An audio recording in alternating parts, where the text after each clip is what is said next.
Ji welcome back our channel. आज हम आपको लेके जा रहे हैं कीनिया के नेशनल म्यूज़ियम में नैरोबी के अंदर मौजूद हैं और अपने अपार्टमेंट से हम निकलने लगे हैं।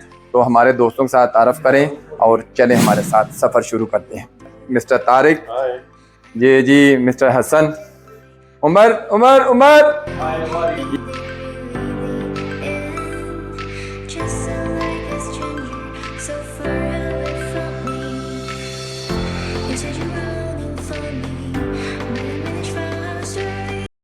जी नेशनल म्यूज़ियम के लिए हमने टैक्सी ले ली है और हमारे साथ ड्राइवर हैं। Brother, what's your name? Alam.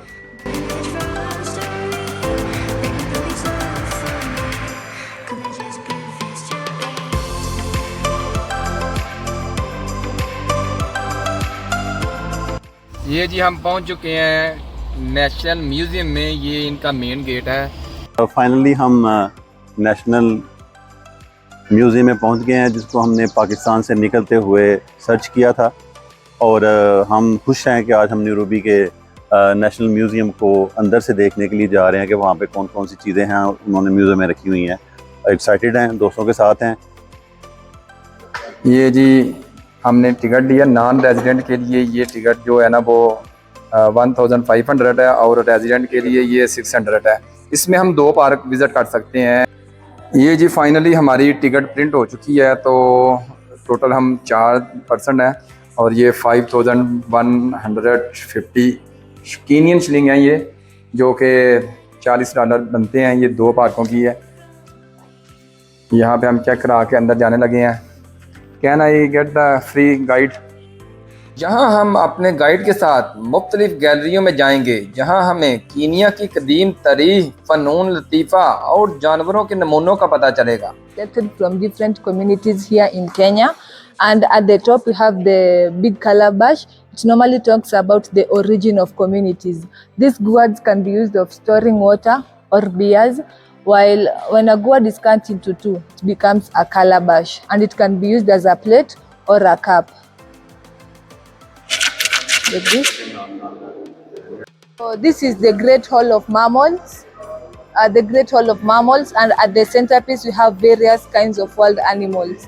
The far end we have the common zebra. We call it the common zebra because the stripes run up to its belly. And then we have an African elephant. We call it an African elephant because the shape of its ears resembles the map of Africa. While here we have the skeleton of Ahmed of Marsabit. It was located in Marsabit County, and it was the only animal that had presidential guards because it was under poaching. So it was considered to have the longest tusk, each weighing 68 kgs, and it died at the age of 55 years due to natural causes. Africa में इंसानों की इब्तदाई शक्लें जैसे होमो हबलस और होमो erectus तकरीबन 2.5 million साल पहले वजूद में आईं। जदीद इंसान होमोस्पाइन की पहली शक्लें तकरीबन 2 लाख साल पहले अफ्रीका में सामने आईं। ये लोग शिकार और जमा करने वाले थे। तकरीबन 60,000 साल पहले होमोस्पाइन अफ्रीका से बाहर निकलकर दीगर बड़े आज़मों की तरफ हिजरत करना शुरू हुए, जिसमें दुनिया के मुख्तलिफ इलाकों में इंसानी आबादी की तश्कील हुई। अफ्रीका में मुख्तलिफ आसार कदीमा की खुदाई से पता चलता है कि यहाँ पर पहले इंसानों ने औजार बनाए और आग का इस्तेमाल किया और इब्तदाई ज़बानों की नशोनुमा की। इब्तदाई इंसानों की सकाफ़त में फ़नून, मज़हब और माशरती तंजीम शामिल थी। मुख्तलिफ कबाइल की अपनी रवायत और अपने तरीके थे। अफ्रीका इंसानी तरीका एक अहम संग मील है और यहाँ से शुरू होने वाली इंसानी तरक्की ने दुनिया की शक्ल तब्दील कर दी। मज़ीद जानते हैं अपनी गाइड से।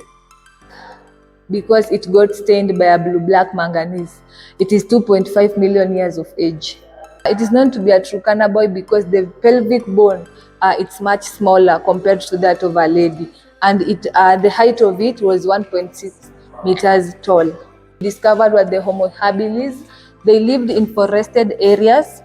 They had fur on their body to protect themselves from catching cold, and they used to feed on tubers.